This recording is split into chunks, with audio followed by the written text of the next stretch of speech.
Madagaskar, dikenal sebagai produsen batu safir terbesar di dunia. Ini merupakan sebuah pencapaian yang memperkaya industri pertambangan di negara itu. Di bawah dataran gersang di selatan Madagaskar tersembunyi lubang-lubang tambang seperti sumur yang mencapai kedalaman 40 hingga 50 meter. Tempat ini menjadi sumber kehidupan masyarakat setempat dari menambang permata safir.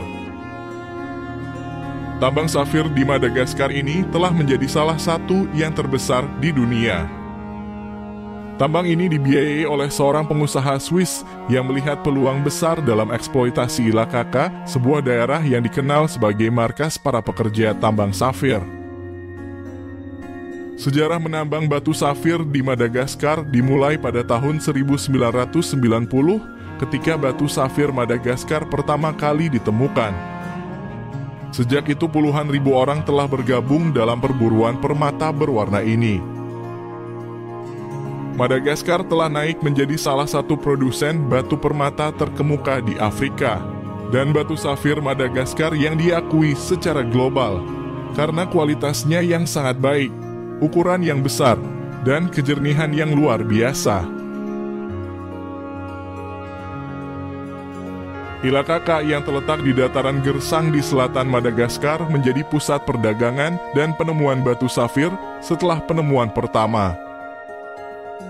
Gelombang pendatang tambang membanjiri daerah ini dan dalam waktu singkat penduduknya melonjak dari 40 menjadi mendekati 60 ribu orang pekerja tambang. Pekerja tambang dari seluruh Madagaskar bermigrasi ke Ilakaka untuk berpartisipasi dalam perburuan safir, sementara pedagang dari seluruh dunia berdatangan untuk membeli hasil tambang tersebut. Batu-batu permata yang ditemukan di wilayah selatan Madagaskar berasal dari proses metamorfosis dan cenderung memiliki warna biru murni yang sangat dihargai. Madagaskar menghasilkan sekitar setengah dari safir dunia.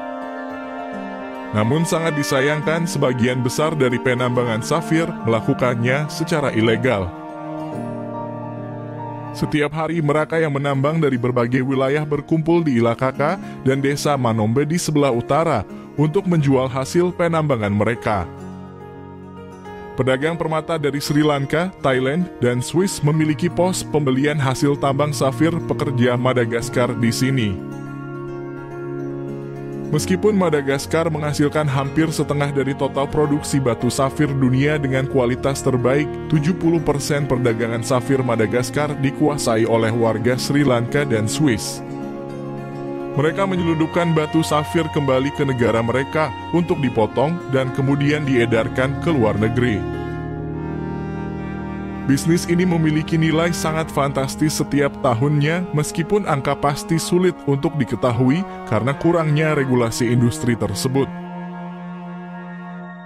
Sejak tahun 2005, Madagaskar telah menghadapi penurunan dalam industri permata safir mereka karena pemerintah memberlakukan larangan sementara terhadap ekspor safir. Sejak itu pemerintah telah berusaha untuk mengatur industri ini dengan lebih baik untuk memastikan bahwa sumber daya negara dan rakyatnya dikelola dan dilindungi. Lebih dari 50.000 penambang ilegal telah datang mencari kekayaan di dalam tambang di Madagaskar.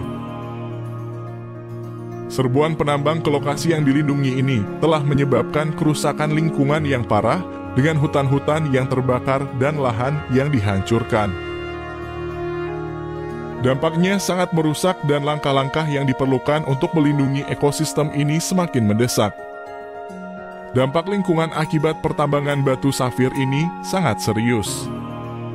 Tentu saja penambangan ini berdampak serius bagi habitat lemur yang tersisa, di mana sebanyak 90% di antara mereka telah hilang karena penebangan pohon dan serbuan para penambang.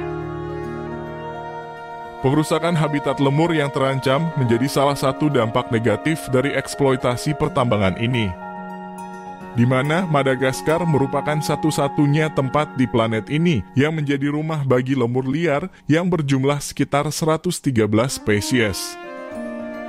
Namun lemur liar yang menjadi identitas bagi Pulau Madagaskar justru terancam punah karena tergantikan oleh aktivitas pertambangan yang dipandang lebih menjanjikan. Dari 27 juta hektar hutan hujan yang dimiliki Madagaskar, kini tersisa kurang dari 10 juta hektar saja.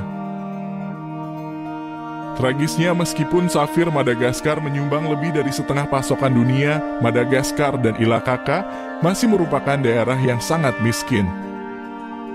Lebih dari itu, pulau ini juga terancam kehilangan aneka ragam hayati, terutama lemur liar, yang selama ini menjadi identitasnya.